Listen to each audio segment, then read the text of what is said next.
Hi everyone, it's Sonia here. It's been a tense couple of days, right?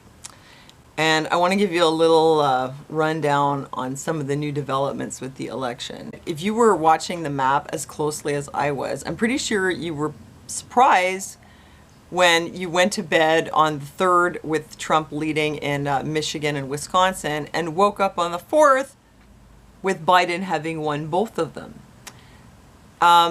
It looked really strange. Man, there's so many weird things going on. There are states where only a fraction of the votes were counted, and in some cases Biden even wasn't leading, and already they called it for Biden. In other cases, the votes weren't all counted and they called it for Trump, who was actually in the lead. Kind of really made me wonder, how does this election even work? But there was a lot of weird stuff that has come out, and I want to talk a little bit about that. And what is all this business about stop counting the votes? I'll tell you what really happened. So already now, there are several stories here on how protesters have taken to the streets across the U.S. chanting, "Count every vote." Protests over vote count sweep through Minneapolis, Portland, and other cities. Count every vote. Large post-election protests seen in several U.S. cities. All over the place, the kids are now out screaming, "Count every vote." And in other news, it's reported that the Trump supporters are out chanting, "Stop the vote." So the media is making it out like, Trump and his supporters have lost their darn minds and are demanding that the votes stop being counted while Trump is in the lead so that he can win the election, which is absolutely not what's happening. Before I really get into this, I just want to give you a little heads up. I've got a lot of things to worry about, but you know what? My sleep isn't one of them lately. I want to tell you about this. It's the C60 EVO, in case you haven't already heard. I've had a lot of problems with my sleep of every kind. Those of you who've been watching me for a long time know this is true. And I have never found anything that works as well as this. I go to bed, I fall asleep so fast, it's like I don't even know what happened. I sleep through the night, I wake up in the morning, I feel rested. I feel like this has given me the sleep that I used to have when I was young.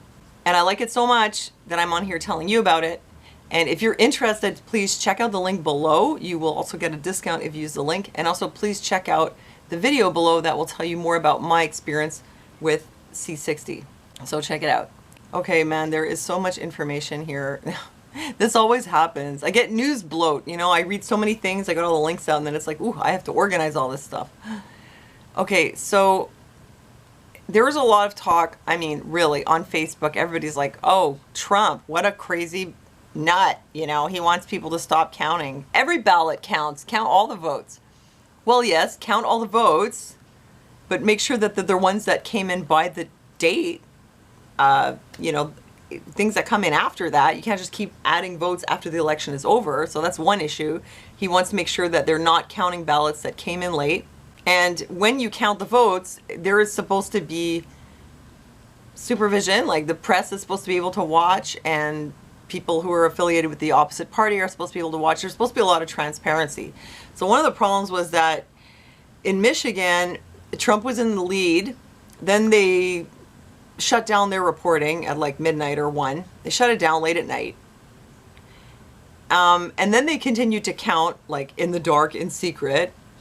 And then magically in the morning, Biden had gained, I can't remember the exact number. I can look it up here, but it was like over 130,000 votes. Overnight, somehow magically, Biden had gotten a ton of votes that put him in the lead. AFP says Wisconsin vote surge was not fraud. They claimed that the jump in votes for Biden were because of a count of absentee ballots from the mostly Democratic city of Milwaukee, and also gave Trump a small increase. So say the fact checkers. But another thing which was odd was that 7 Milwaukee wards report more presidential votes than registered voters. State voter turnout is nearly 90%, which is virtually impossible. So like, where did all these votes and where did all these voters come from? And why was it done in the middle of the night? Don't you think that sounds a bit weird? Well, here's some information from Michigan from a whistleblower posted by James O'Keefe on his Twitter. Michigan USPS whistleblower details directives from superiors backdate late mail-in ballots as received November 3rd, 2020, so they're accepted.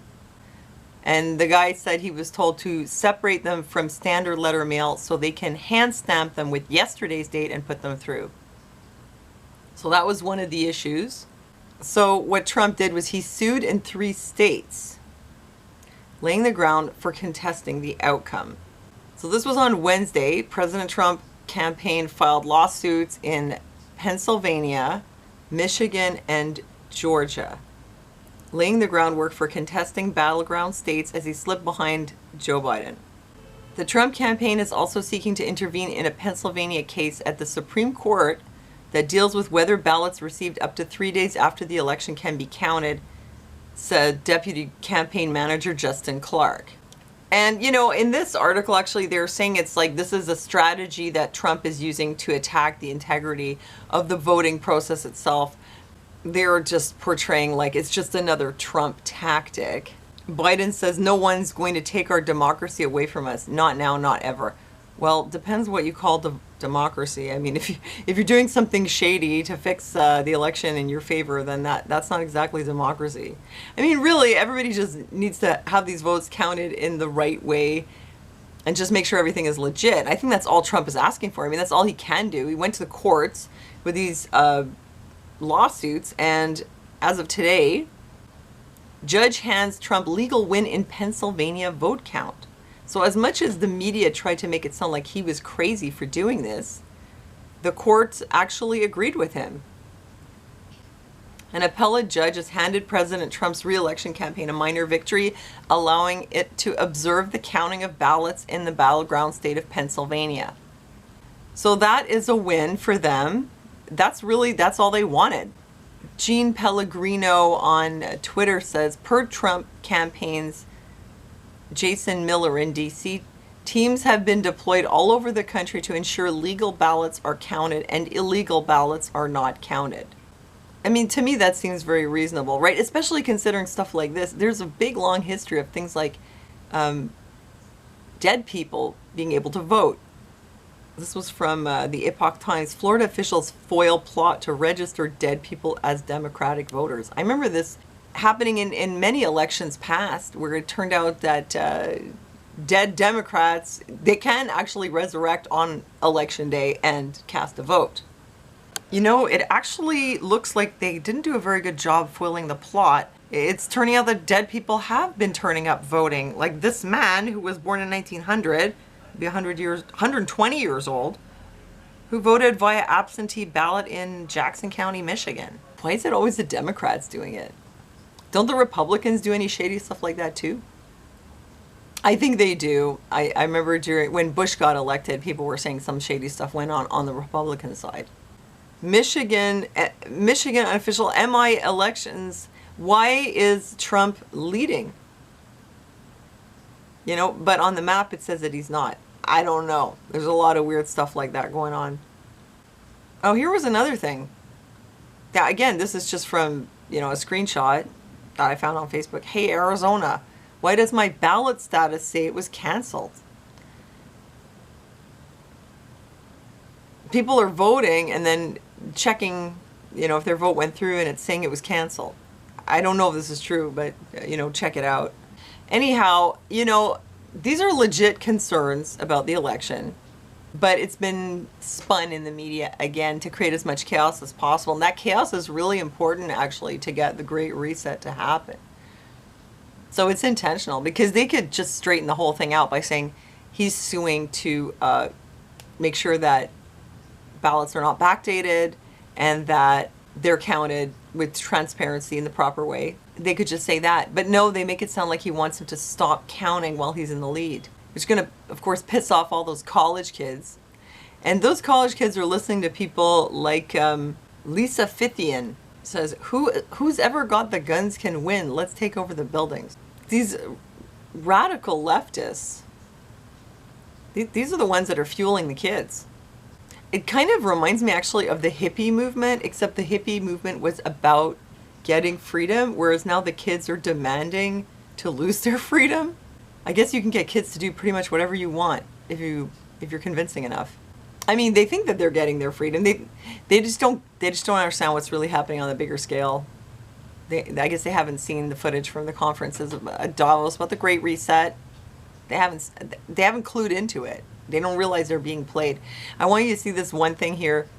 ChooseDemocracy.us. This is a kind of group that is fueling the kids to do these things.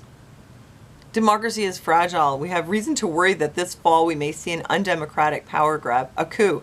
You know, I think they could be right about that, actually. We also know that the people can defend our democracy. Nonviolent mass protests have stopped coups in other places. Oh, except that they're not nonviolent in America. Have you seen how this turns out in the States? They really go at it. We may have to do the same in this country. Right. Nonviolent. I don't think it's going to turn out that way. Anyhow, they have this meter here, and they're letting you know how close you are to a coup. Coup d'etat. And they said it's between preparing for a coup and attempted coup. That's like as of yesterday. I actually think that they're kind of right. They're kind of right about that. Except that I think that it's not the person that they think it is. It's not Trump doing the coup. He's just asking to count the votes the way they're supposed to be counted. It's the reset people doing the coup. See, that's the thing. They leave out that key information. They leave it out so the kids don't know. They're being had. They're being played to demand the Great Reset. You know, they're getting us through our kids. I mean kids, right? People in their 20s, whatever. To me, they're all kids now. I'm old. You ever notice how, like, after you're 40, everyone who's, like, under 30 looks like a child to you? Anyhow, this is who they've been listening to. And this is just one of the groups. So it's kind of like like I've said before, it's like you're screwed either way. If Biden wins, you're screwed. You're going into the Great Reset. And if Trump wins, you're screwed because the reset people are going to give you the most hard time that you can possibly imagine. And in between, when there's the uncertainty, you're screwed because they're going to use that uncertainty to create more chaos and more polarization and making it look like Trump is trying to do a coup and take over, by asking for the vote counting to be halted. He's doing everything legally. He's going to the courts. One court already agreed with him. And yet somehow the media can make it sound like he's totally out of his mind and he's trying to do something terrible. You know, so they use every opportunity they can find to fuel the chaos. That chaos, like I said, it's very important to them. I actually think that the chaos is going to get to a point where people are going to be so worn out with the chaos that they're going to be like, okay, fine, give us the reset because we just can't take this anymore. I mean, not everyone, but a lot of people, I think they're just going to get so worn out with how much things are going to suck that they're finally going to go along with the program. I mean, that is definitely the plan. It's very sneaky. They can't just be like, oh, hey, we're going to do this reset and you're going to lose all your freedom. You guys should see what they have in store. What does the World Economic Forum predict for example, 2030? Here, from the World Economic Forum, 8 predictions for the world 2030, and it starts off with, you'll own nothing and you'll be happy. I think I'm going to, do another video that I can dedicate to how they think we're going to be living in 2030, but it starts off with that. Abolition of private property. Just a heads up. And you'll be happy like that. You better be. Or it's FEMA camp for you. Anyhow, the election isn't finished yet. And I can see that Trump is, he's not the kind of person who just gives up easily. And if he thinks something fishy is going on, he's going to do whatever he can about it. And in the end, if all the votes were counted with transparency and legitimately, then whoever wins, wins, right? And like I said, you're kind of screwed either way. But I'm watching this tensely, and I just hope that there's not a lot of chaos in the streets. And, I don't want America to turn into like a civil war. But man, what a disaster. I can't even believe I'm living in these times, like I've said before. It's mind-blowing.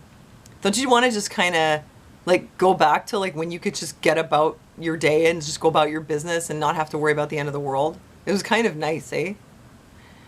Oh well. Anyhow, I want to thank you all for joining me. Thanks for your support on Patreon also. I really appreciate it. Please check out the link. Insomniacs, I can't make a medical claim, so I'm not saying it's going to cure your insomnia, but those of you who have trouble sleeping, please check this out with the link. I really love this stuff. Not kidding.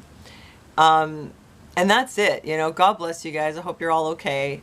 Thanks for joining me in the chat. Thanks for listening to me, and I'll see you next time.